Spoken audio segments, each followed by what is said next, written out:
आज की दुनिया शोर से भरी हुई है। बाहर का शोर गाड़ियाँ, लोग, सूचनाएं, और भीतर का शोर विचार, चिंता, योजनाएं। हम दिन भर कुछ न कुछ बोलते रहते हैं, सोचते रहते हैं, प्रतिक्रिया देते रहते हैं, लेकिन हम शायद ही कभी चुप रहते हैं। हम मौन से डरते हैं। क्यों?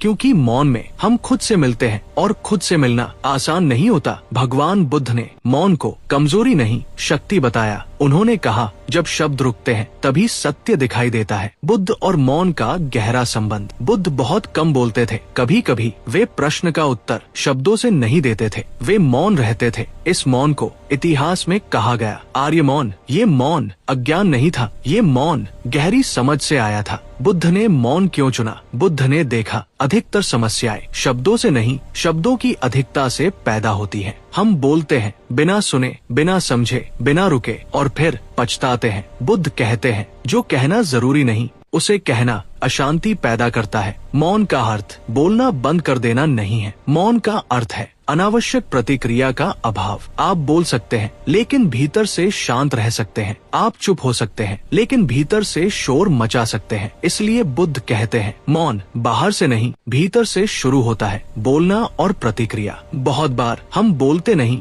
हम प्रतिक्रिया देते हैं। कोई कुछ कह देता है और हम तुरंत जवाब दे देते हैं, बिना सोचे, बिना देखे। ये प्रतिक्रिया मन की आदत है। बुद्ध सिखाते हैं, प्रतिक्रिया और उत्तर में थोड़ा सा मौन पैदा करो। उस मौन में बुद्धि जन्म लेती है। मन हमेशा बोलना चाहता है। अगर शब्द नहीं तो विचार, अगर विचार नहीं तो कल्पना। मन को चुप रहना पसंद नहीं, क्योंकि मौन में उसकी पकड़ ढीली होती है। मौन में क्या होता है? जब आप कुछ देर चुप बैठते हैं तो शुरुआत में विचार बढ़ते हैं। ये सामान्य है। मन कहता है कुछ करो, कुछ सोचो, कुछ बोलो। लेकिन अगर आप मौन में टिके रहते हैं तो धीरे धीरे विचार थकने लगते हैं और फिर एक गहरी शांति उभरती है। बुद्ध का अनुभव। बुद्ध ने ज्ञान शब्दों से नहीं पाया। उन्होंने मौन में बैठकर अपने मन को देखा। उन्होंने देखा विचार आते हैं, रहते हैं और चले जाते हैं, कुछ भी स्थायी नहीं। ये अनुभव मौन के बिना संभव नहीं था। बुद्ध कहते हैं, सत्य शब्दों में नहीं रहता। शब्द सत्य की ओर इशारा कर सकते हैं, लेकिन सत्य शब्दों से परे है। जब आप लगातार बोलते हैं तो आप सुन नहीं पाते, और जो सुन नहीं पाता वो सत्य नहीं देख पाता। मौन सुनने की क्षमता। जब आप मौन में होते हैं आप दूसरों को बेहतर सुनते हैं, आप खुद को बेहतर सुनते हैं, आप जीवन को बेहतर सुनते हैं। मौन आपकी संवेदनशीलता बढ़ाता है, और संवेदनशीलता बुद्धि की जड़ है। अहंकार हमसे बार बार बोलने को कहता है, मुझे सही साबित होना है, मुझे जवाब देना है, मुझे अपनी बात रखनी है। बुद्ध कहते हैं, जहाँ अहंकार बोलता है वहाँ शांति नहीं रहती। मौन से अहंकार कैसे ढीला होता है? जब आप तुरंत जवाब नहीं देते तो अहंकार कमजोर होता है। जब आप हर बात पर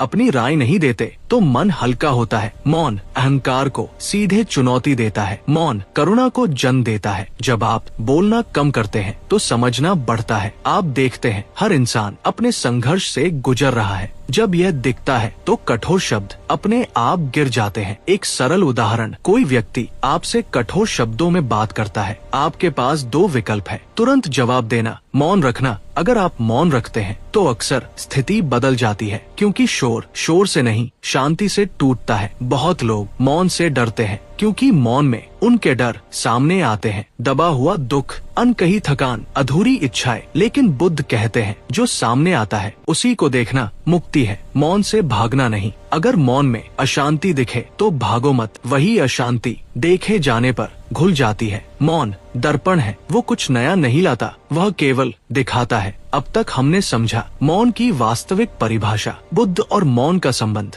मौन मन और अहंकार जिसमें शामिल होगा। मौन और ध्यान। मौन से भय कैसे मिटता है? दैनिक जीवन में मौन का अभ्यास जब तैयार हो। बहुत लोग सोचते हैं कि ध्यान और मौन दो अलग चीजें हैं। बुद्ध कहते हैं, जहाँ सच्चा मौन है वही ध्यान है। ध्यान का अर्थ आंख बंद करना नहीं है। ध्यान का अर्थ है अनावश्यक शोर का रुक जाना। जब बाहर का शोर कम होता है तो भीतर का शोर दिखाई देने लगता है। और जब भीतर का शोर देखा जाने लगता है तो वह धीरे धीरे कम होने लगता है। ध्यान में मौन क्यों जरूरी है? अगर आप ध्यान में बैठें और लगातार कुछ न कुछ सोचते रहें तो ध्यान गहरा नहीं होता। बुद्ध कहते हैं, ध्यान में शब्दों को नहीं, जागरूकता को पकड़ो। मौन जागरूकता की सबसे साफ भूमि है। सरल मौन ध्यान अभ्यास। दिन में 10-15 मिनट आराम से बैठिए, आंखें बंद करें, कुछ करने की कोशिश न करें। अगर विचार आए उन्हें रोकिए मत, बस चुपचाप देखते रहिए। यही मौन ध्यान है। मौन में अक्सर डर सामने आता है, डर अकेले होने का, खाली होने का, कुछ खो देने का। इसीलिए लोग मौन से भागते हैं। वे शोर चाहते हैं ताकि खुद को न सुनना पड़े। बुद्ध का दृष्टिकोण।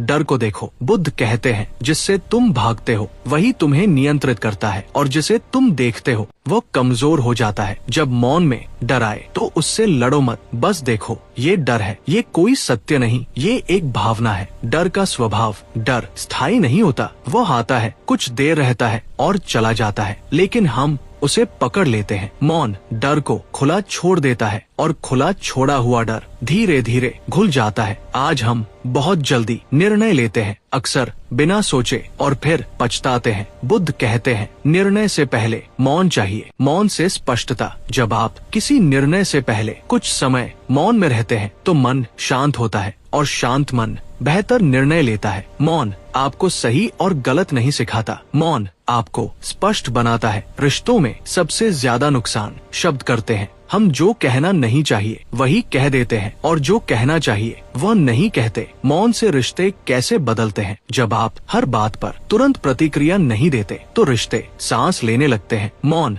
दूरी नहीं बनाता, मौन सम्मान पैदा करता है। जब सामने वाला देखता है कि आप ध्यान से सुन रहे हैं तो टकराव कम होता है। सुनना भी मौन है। मौन का अर्थ बोलना बंद करना नहीं, मौन का अर्थ है पूरी तरह सुनना। जब आप सुनते समय अपने जवाब की तैयारी नहीं करते तो वह मौन है, और वह मौन रिश्तों को गहरा करता है। बुद्ध कहते हैं, खुद को जानने के लिए मौन जरूरी है। जब तक आप लगातार बोलते और सोचते रहते हैं तब तक आप खुद को नहीं सुन पाते। मौन में स्वयं से मुलाकात। मौन में आप देखते हैं आप क्या चाहते हैं, आप किससे डरते हैं, आप किससे चिपके हैं। ये मुलाकात हमेशा सुखद नहीं होती, लेकिन यही वास्तविक साधना है। मौन में एक गहरी बात स्पष्ट होती है, सब कुछ बदल रहा है। विचार बदलते हैं, भावनाएं बदलती हैं, शोर बदलता है, कुछ भी स्थायी नहीं। परिवर्तन को देखना। जब आप मौन में इस परिवर्तन को देखते हैं तो पकड़ अपने आप ढीली होती है, और जहाँ पकड़ ढीली वहाँ शांति। मौन का अर्थ हिमालय जाना नहीं है। मौन आप रोज जी सकते हैं। छोटे छोटे मौन अभ्यास। बोलने से पहले एक सांस, मोबाइल देखने से पहले एक क्षण रुकना,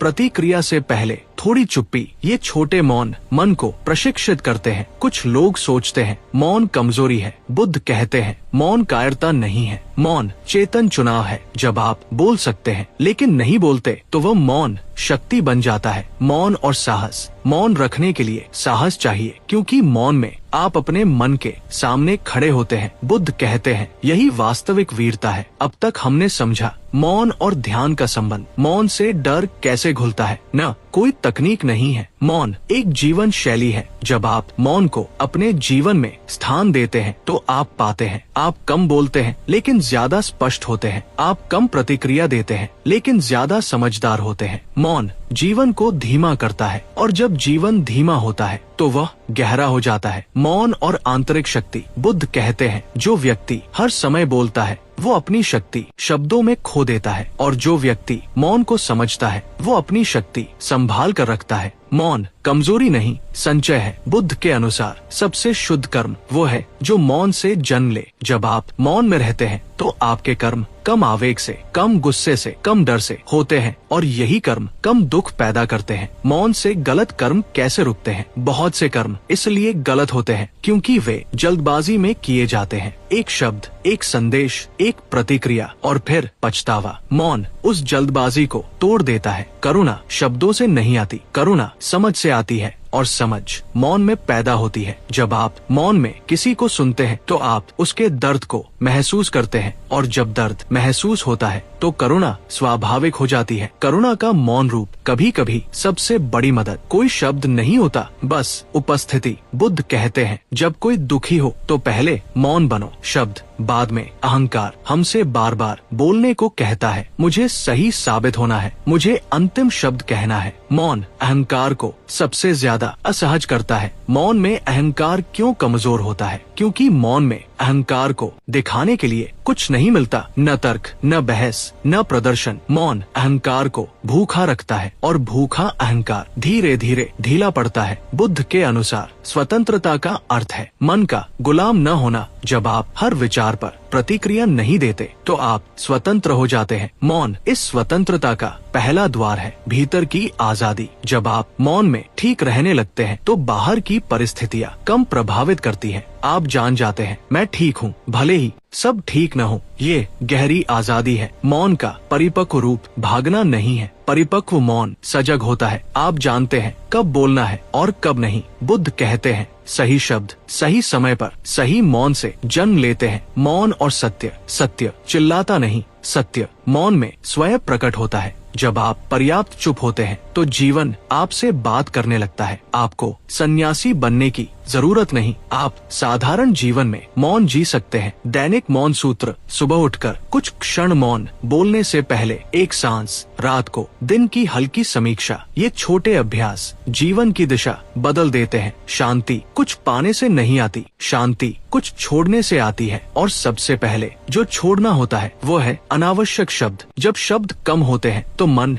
साफ होता है। बुद्ध का मौन सूत्र। बुद्ध कहते हैं, जो कहा जाना जरूरी है वो कम शब्दों में कहो, जो जरूरी नहीं है उसे मौन में छोड़ दो। यही मौन की साधना है। मौन खालीपन नहीं है, मौन संभावना है। जब आप मौन से डरना छोड़ देते हैं तो आप खुद से मिलते हैं, और जब आप खुद से मिलते हैं तो जीवन अपने आप संतुलित हो जाता है। अगर आपने इस पूरे वीडियो को धैर्य से सुना है तो याद रखिए, आपको ज्यादा बोलने की जरूरत नहीं, आपको ज्यादा सुनने की जरूरत है। क्योंकि जब आप चुप होते हैं तभी बुद्ध की ऊर्जा महसूस होती है। दोस्तों, वीडियो अच्छी लगे तो लाइक और चैनल को सब्सक्राइब करें। धन्यवाद।